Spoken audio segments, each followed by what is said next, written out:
Good for him. I'm honestly a little surprised he didn't. I'm just saying, I'm surprised he didn't get more play. I'll be honest. Agree. Like, if you're going to run out there with as much 11 personnel as they did, and they finally got to 12 and 13 in the second half, thank goodness, because they needed it. But they weren't able to do it, a lot of it. But they came out with a lot of 11 personnel. If you're having trouble with drops, throw a couple up on him and see what we said. This is why I said don't let Andy Reid and anybody else fool you about contested catches. Okay, don't let anybody fool you, because they will not do it and they don't care. All right, they don't care. 7 active wide receivers tonight. Use them all. Should have got a little bit more there. Thank you, Ben. Appreciate you. Whiskey Bravo, appreciate the 5 spot. Overreaction. Should Casey start MVS, Watson, and Ross versus Jacksonville? All the others had negative expected catch adjusted percentages. I don't necessarily agree with that metric in particular. I think it plays into a little bit more reactionary than anything. Speaking of your overreaction, but MVS and Watson, absolutely. Yep. Ross, for sure. I could live with that. Walk them out. Play some triangle games, run bunch of, and I'd like to see what they want to come at them with in Jacksonville. So I like the concept, Whiskey. Dan does too. Love it. Yeah, it wasn't really more of like a pats off to me. You just like ended your side, and then I thought you were going to keep going. So I'm not at the top of my game tonight. I'm admitting it. Andrew, Nick Bolton had himself a day. Yes, he did. And you remember, I told you guys how excited I was about the blitzing, right?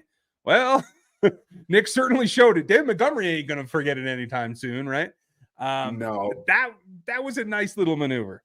I'll be honest, though. He let Sam Laporta block him for a touchdown. I'll tell you guys right now. Sam Laporta is one of the worst blocking tight ends in the NFL right now. Yes, he's a rookie, but he's a move tight end. He let him block him. Okay? And it was a good block, too. It wasn't just like Nick Bolton was out of position. He actually blocked him. Yeah. Okay? Well, everybody learns. Laporta's had a camp, too. Maybe he's improved. We watched the same game, Ryan. We watched the same game. He blew up a guy who probably weighs the same, but he's stockier in David Montgomery, who was in good position. And Nick Bolton's coming downhill, and Sam Laporta moved him out of the way. I was very frustrated with that. And outside of everything else, he had a good game. Yes, he was one of the reasons that they forced the Lions to punt. So he outside of that, yes, I do think he had a good game. The linebackers, I think that they really kind of attacked the safeties earlier in the game, not necessarily the linebackers. They were going after Reed and I think Cook a little bit, trying to find the middle of the field. And obviously when you're playing zone, it's hard to tell exactly whose responsibility is where. But that's something that I noticed early. And that was one of the big things that we talked about, is that if you can stop their run game, you can stop them attacking with play action over the middle of the field. Because they're going to try to stretch you guys horizontally and open up the middle of the field. That's what stretching the horizontally does. That's what they do very well, and that's what Jared Goff is good at. So that was a little tough to watch at times, but again, they came in allowing 14 points on defense. They really did a good job with a lot of these drives to give the ball back to Patrick Mahomes. I'll give a lot of credit to Dan Campbell. He understood. I think that his defense was playing extremely well. That's why he punted the ball back, because he honestly wasn't afraid. And that's something that I know that he got a lot of crap for some of the punts, and I agree with the decisions he probably should have gone for them a couple of different times here and there. But he saw the way his defense was playing. He saw the way the Chiefs wide receivers were playing, and he was like, look, we can stop the run. They can't generate play action passes. Like there's no real danger in the second half here from the Chiefs. Like they had 2 field goals. Other than that, it's